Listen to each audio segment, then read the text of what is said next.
The Biden administration has been at the helm for 2 years, and disaster after disaster, they do not accept any responsibility. Instead, they blame it on President Trump. Now, this administration suffers from lack of good leadership, lack of good policy, and lack of good decision making. But it makes you wonder, is the Trump train what they're going to ride all the way through 2024?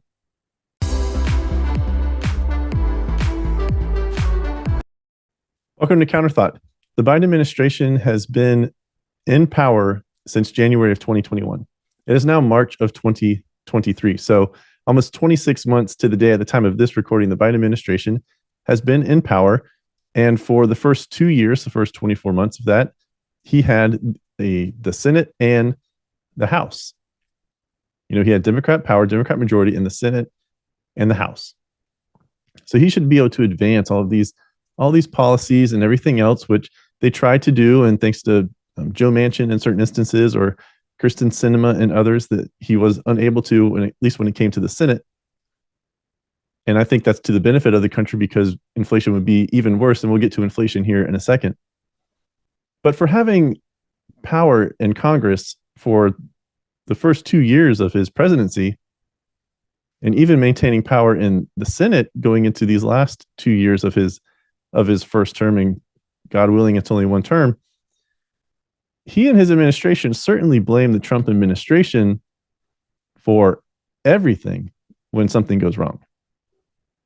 I have a whole rundown of things that we're going to get into here in a second, but it seems like this administration suffers from a severe lack of leadership. Well, let me rephrase that. It doesn't seem that they suffer from severe lack of leadership. They do suffer from severe lack of leadership, and also from a lack of good policy making and a lack of good ideas and problem solving and everything. There is a laundry list of quote unquote disasters that have occurred that have affected we, the American people, since he first took office. You may remember when he first took office, he struck down the Keystone Pipeline, which was supposed to run from Canada down through into the United States and provide tens of thousands of jobs, and just wiped them out and said, oh, well, you know, green jobs, those people who are going to work on that pipeline, that, you know, they'll just be able to easily transition, take transferable skills, you know, from pipeline work to green energy work, you know, similar to what Obama was promising whenever he came to his green initiatives. And those green jobs were never filled, or they were filled and then now they're gone because it's not sustainable. It was not sustainable. You know, it was a promise kept, but a promise not delivered. So the Biden administration from day one has been working counter to what we, the American people, need. And sticking to oil and gas with the Keystone Pipeline, there have been numerous projects in Alaska and around the country, you know, no drilling on federal lands except for this Willow project that just got, I guess, approved or greenlit this week, that has put the environmentalists up in a frenzy. I saw an Instagram post from Biden today where he posted a picture of a handwritten note by a child, you know, like as if the child came up with it all on their own. And maybe a child did write it, but the child had their mother whispering in their ear, their woke little mother, you know, progressive liberal mother saying, radical mother going, oh yeah, write this, you know, and it was about gender pay gap. You know, a little distraction from all the news recently that's been plaguing the Biden administration and Joe Biden himself, with more news about Hunter Biden and the family finances and everything, and the news of what's going on with Russia and Ukraine. And I was reading the comments.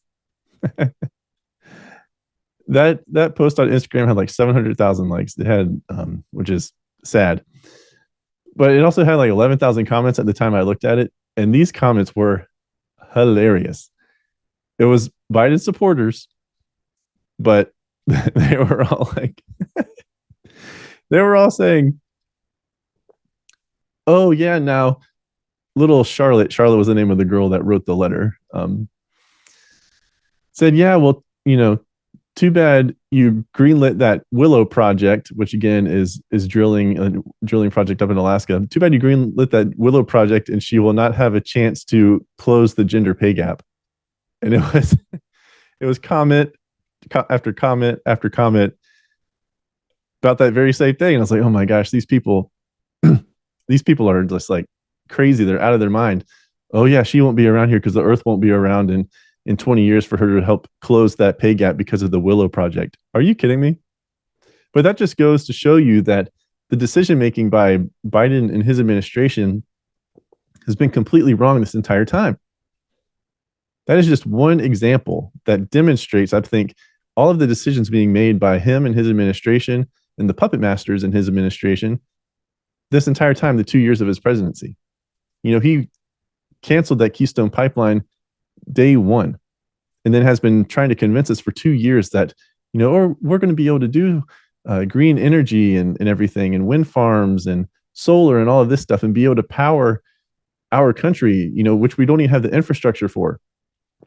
And then here we are, with this Willow Project, and in the State of the Union speech and other recent instances where Biden has been saying in speeches and other press appearances that, we're going to need to rely on oil and gas for, probably at least another decade.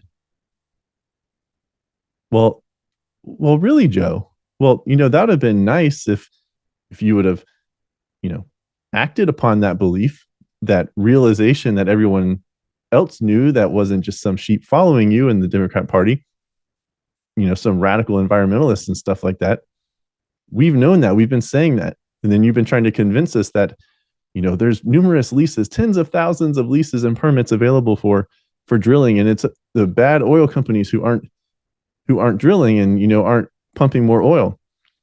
Well, we know for a fact, based on the data, that you have not made it easy to continue to pump oil. Your forecast, everything you've been talking about from your podium, from your stump, has not provided a positive forecast for the oil and gas industry. So why would a company want to invest billions upon billions of dollars into extracting more oil from our land whenever the prospect is not there for a long future for that billions of dollar investment? And that's just oil and gas. And again, that occurred on day one with that Keystone Pipeline. And this lack of leadership continues. It's a lack of leadership from, not standing up, not having a backbone in certain instances. It's blame shifting. It's gaslighting. It's being reactionary instead of proactive. It's worrying about the politics instead of what's actually good for the country. It's being beholden to the radicals in your party instead of doing what is good and necessary to sustain our country and our way of life. Going back to 2021, when this podcast first started, it started in May of 2021. And then in just 2 months after that, we were wrapped up in the Afghanistan withdrawal. I think I dedicated 3 episodes to the Afghanistan withdrawal. Again, that was over the summer of March. That was over the summer of 2021, July and August, because the deadline that Biden set, if you remember, was the end of August 31st, 2021. And it was all this buildup because he wanted to say on the 20th anniversary of September 11th, that he ended the Afghan war, the Afghanistan war, the war in the Middle East. Pull U.S. troops out, that the war is over, and wanted this grand moment standing, ground level, where the Trade Center used to be, in front of one World Tower, one World Trade Tower, I forget the official name of it, that was built in its place. But he wanted that moment. And because he was so focused on that moment and this majesty that was going to be happening there, he left thousands of Afghans behind, interpreters that had helped us for those 20 years. And again, there's 3 episodes dedicated to this. Please go back and listen to them and let me know what you think. 3 episodes just detailing everything that was occurring at that time and why his decisions were terrible, not only by him, but his administration. The Secretary of Defense, General Milley, Lloyd Austin, all those individuals were not making the best decision. Trump had in place, like 2000 troops were going to stay behind, basically for reconnaissance work and just to make sure that that nothing started flying off the rails. There to support making sure that the Al Qaeda and the other terrorist groups were not just going to overtake and overthrow the Afghan government that the United States had tried to build up over those 20 years. But the Biden administration says, "Oh, well, this was Trump's fault. He was going to back out, and it was rushed."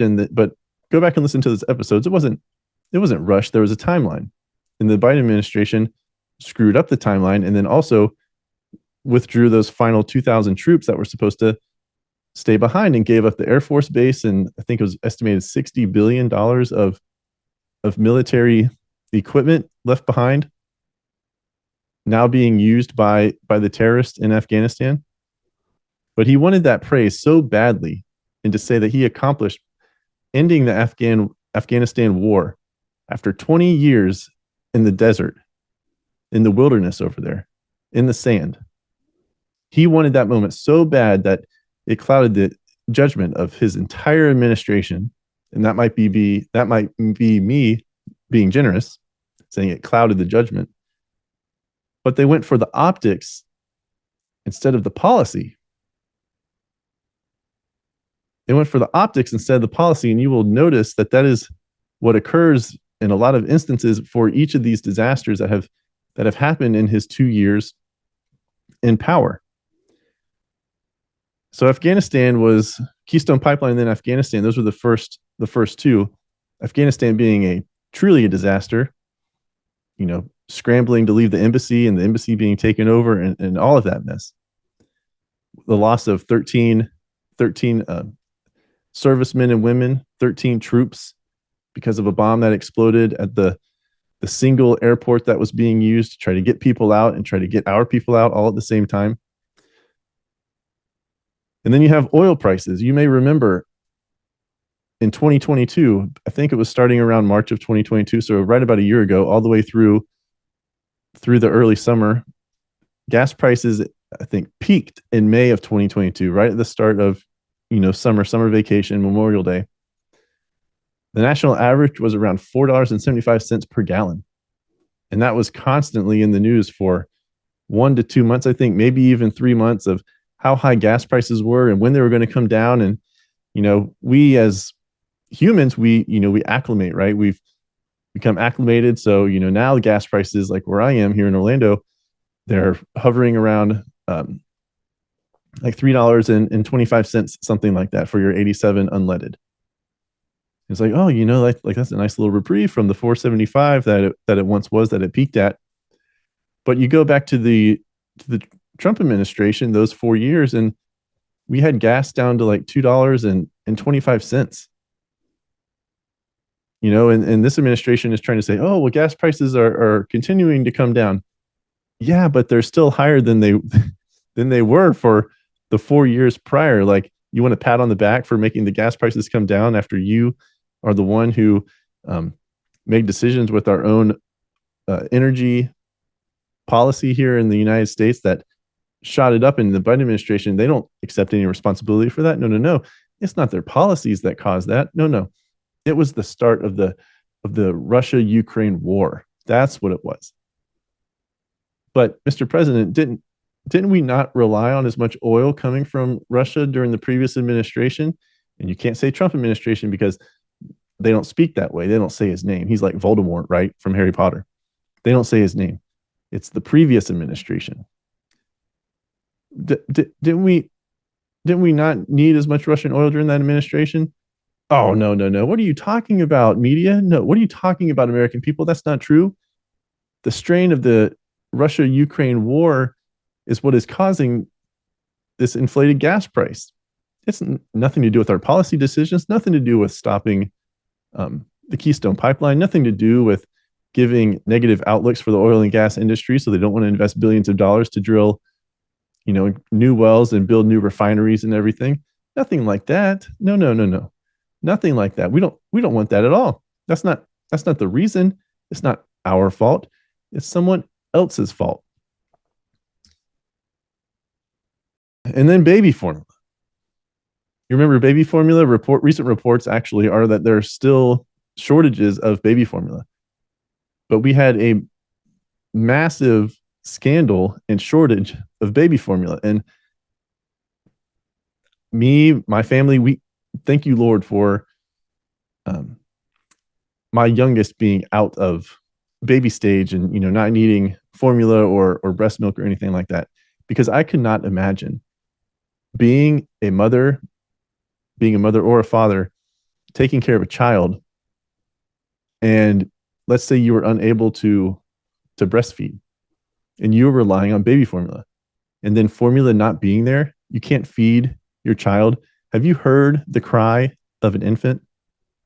And not just the cry like a pain cry, but a cry that you can't soothe because of something is going on. And to know that that one would be hunger because we don't have formula in our country to feed the children, like that is gut wrenching to me. And I can't imagine that being my own child. I'm thankful that I didn't have to go through that my family didn't have to go through that my children didn't have to go through that. But for those that did, and the details that came out about that is that the FDA, I believe it was the FDA or some portion of the FDA,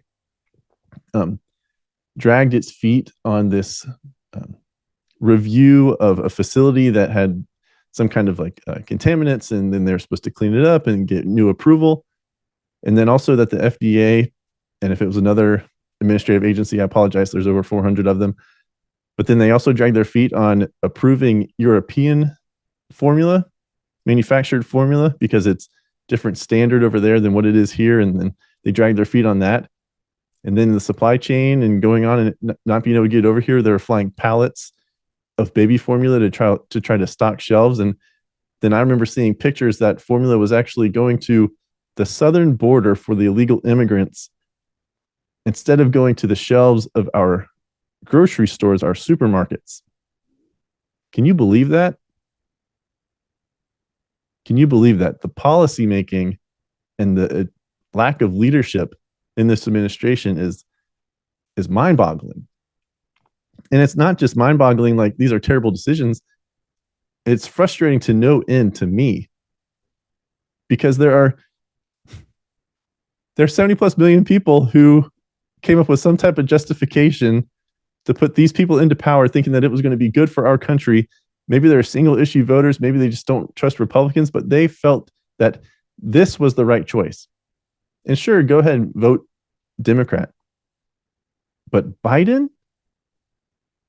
And a whole new episode, because I'm about to go on a rant here about being duped and tricked and all of this and everything else, and thinking he's a moderate. Like, are you? We're gonna pause there because I'm about to go off, and I don't want to go off on that. That's another episode, probably closer to election season. And then we have the East Palestine train derailment. No, wait, skip that. Jump back. Inflation. Baby formula, Keystone Pipeline, Afghanistan, inflation.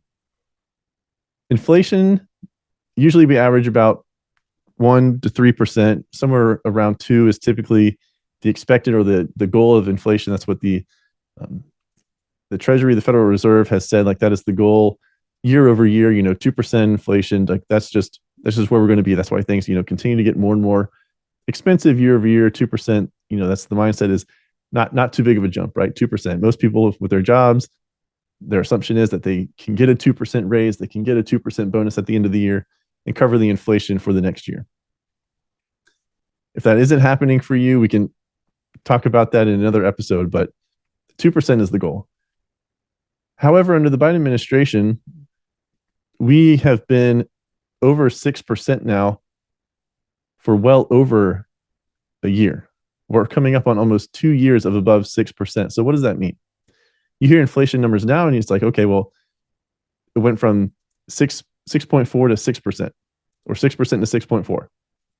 It's like, okay, well, that's less than 7, what it was when it first hit 7% in December of 2021. And then it stayed above 7% all the way through, I guess, at least 8 to 9 months, maybe 10 months and through 2022. I know definitely through August of 2022. So that's at least 8 months, 9 months. But what you may be forgetting is that because inflation at these high numbers over 6% has been going on for more than a year, I think it began in May of 2021. We are now experiencing compounding inflation. Compounding inflation. So it's not 6% year over year. And again, that's the CPI, that's the average. Broken down, energy, I think, is like 30%. Housing is more than 6%. Food and everything else is more than 6%. Certain things are less. So, this is the average, the CPI. But because it's been going on for 2 years, we are now compounding. So it's not just 6%, it's 6% and the 6% the year before that. So we're looking at double-digit inflation during the Biden administration, double-digit. So, if you paid $10 for something, and let's say we're at 10 to 12% inflation, you're now paying $11 or $11.20. So we are compounding inflation. And I don't think that needs to be diminished. That needs to be highlighted, underlined, bold-faced, everything. We are now experiencing compounding inflation, and with Silicon Valley Bank, going under here this past week, going back to Friday, just this past weekend, there is a lot of uncertainty regarding our economy. And what is going to happen? Are we going to see more banks fall? We've seen Signature Bank, Silicon Valley Bank being bailed out, right? Being bailed out. Should the federal government have just let it, the FDIC and the regulators just let it, let the run last longer to see if another private bank wanted to jump in and buy up the assets for Silicon Valley Bank, for SVB? That's a discussion that's occurring right now. But what does this mean for the forecast right now? The Dow and the S&P 500 are taking dips. The banking sector is taking a big hit over the past couple of days. But that is something to look out for. We are not just talking about compounding inflation. We are talking about inflation plus, the Fed increasing their rate by 0.25%, sometimes 0.5%. They think we're thinking about going back up another 0.5%. But now they might scale that back because of what happened to Silicon Valley Bank and Signature Bank. So what is going to happen here? Are we on the verge of a serious recession, which a lot of people believe that was not going to occur? Or was this just going to be a one-off? There's investigations now with the DOJ and the regulators, and they're looking into Silicon Valley Bank to see what happened. Was there insider trading that occurred? All of this stuff. But in the whole, the grand scheme of things with the economy, what does that mean for our economy? A lot of people have been saying for a long period of time that we're going to be experiencing a severe recession, severe stagnation at minimum in 2023 and going into 2024, which that will affect every single American, regardless of party, regardless of politics. So what is going on? We need some true leadership here to figure out what is happening and what the outlook for us, the American people, is going to be. What is going to happen with our money? How much money do you have invested into, in a portfolio? How much money do you have sitting in a bank? In the East Palestine train derailment, this is one of the most recent disasters of this administration. You may remember East Palestine at the first week of February, a train derailed, had toxic chemicals. It was a spill from the derailment, came from the cars. Turns out that the little sensors that are along the track, that those sensors were being ignored, saying that, hey, the wheels are too hot, so you need to stop the train, cool it down, and then start back up and continue along your train route, along your going to the destination. Well, those were ignored, and then the train derailed and toxic chemicals spilled, and then the federal agency decided to blow up those train cars that contained the chemical, and then that sent plumes of smoke into the air, and got into the Ohio River and the water and the air, and people are suffering multiple symptoms, trouble breathing, headaches, and all of this stuff. The Biden administration, people were pleading from East Palestine, hey, we need some more testing done here. Can we trust the testing that's being done? Can someone come here? Can the governor come here? As well as members of the Biden administration from the EPA and Secretary of Transportation, Pete Buttigieg. Can they come here? Can they show support? Can the president come here and show support? Buttigieg waited 3 weeks, and he only went because he was pressured, and he had to go, right? But by the time he went, it was like, well, why are you even here, man? Like, it was laughable while he was there, and then he didn't want to answer any questions. His media, his publicist or whatever, his communications secretary was asking, for the camera to be turned off when this reporter was asking questions of Buttigieg.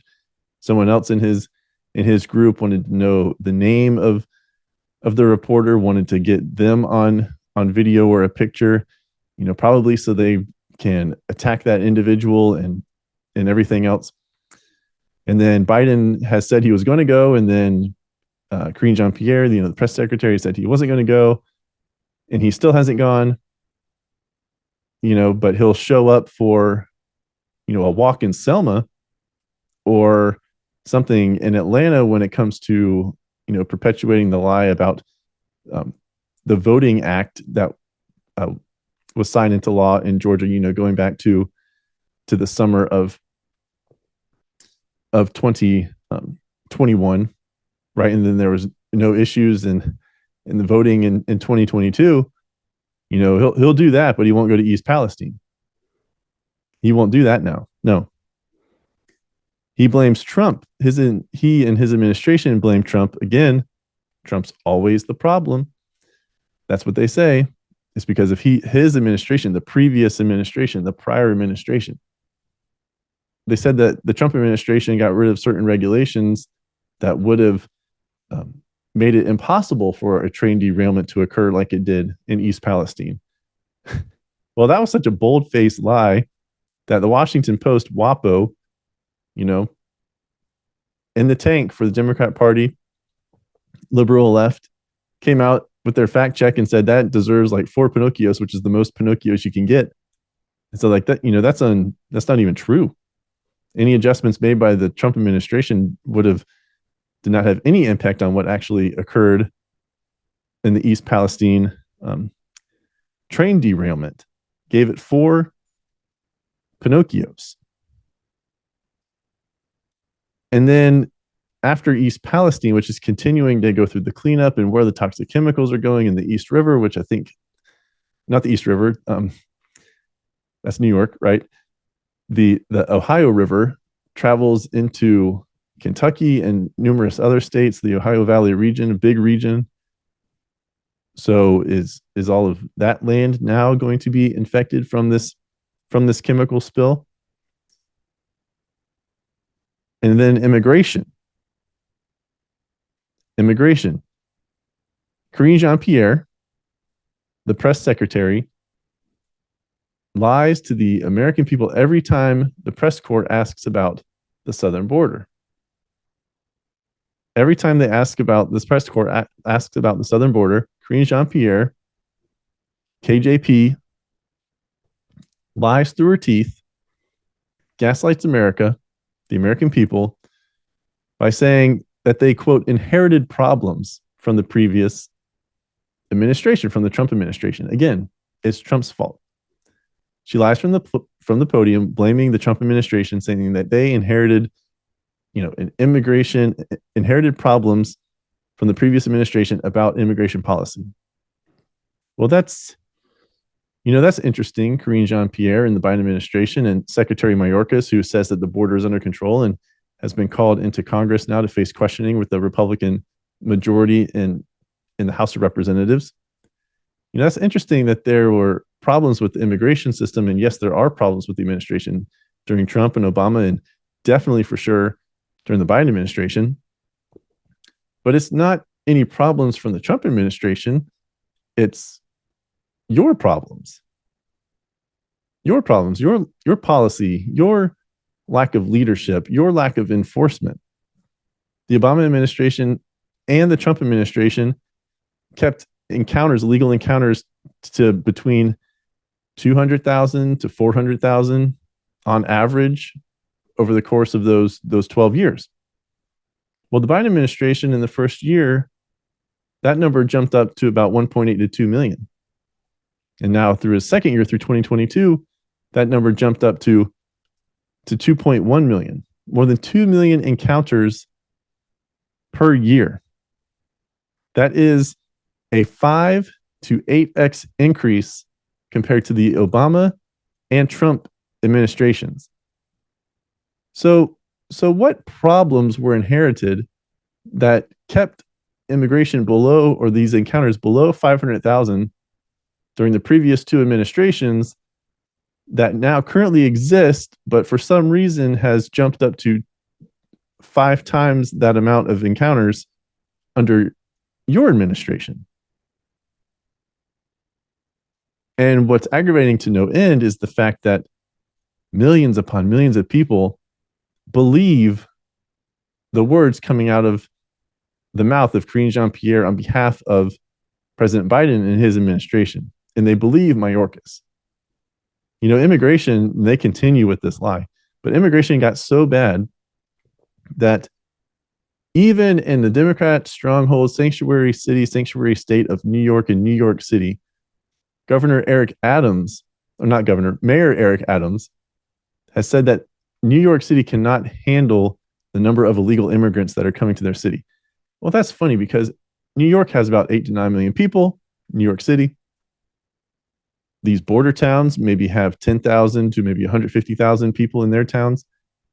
Yet they're expected, and it's no problem for them, right? But you know, now something needs to be done whenever it affects you in a sanctuary city, in a sanctuary state. But you know, it's the problems from the Trump administration. It has nothing to do with Joe Biden and his administration. No. You know, it's nothing to do with them. That's what they claim. And unfortunately, millions of people believe it. And to me, I want to know, well, this is my expectation. Forget what I want to know. I already know. We know. If you have been following this podcast, if you've been, a committed listener to this podcast, you and I are most likely pretty much like-minded people. What I can't believe is that the Biden administration, assuming he announces his run for re-election for 2024, is that they are going to continue to blame the Trump administration for every disaster, every mishap. That is their game plan. One, because Trump is so divisive. And this is why I think that he doesn't need to be the nominee. Trump is so divisive, he's not only going to turn out more voters on the Democrat side, but he's also going to swing more independents, persuadable voters to be, Biden or Democrat leaning instead of Trump Republican leaning. So I think it needs to be DeSantis if DeSantis gets in the mix, but I'll dedicate another podcast episode or maybe multiple episodes about that when we really get into election in the primary season. But I believe that the Biden administration is just going to continue to ride this Trump train, putting the blame on him because people believe it. People believe it. You know, people still to this day believe that Trump colluded with Russia for the 2016 election, even though that has been proven to be untrue time and time and time again. Do you know that? Can you believe that? And that's just the state of our country, that there's people who are so blind and, sheeple, right? They're ill-informed, misinformed, misinformation and disinformation.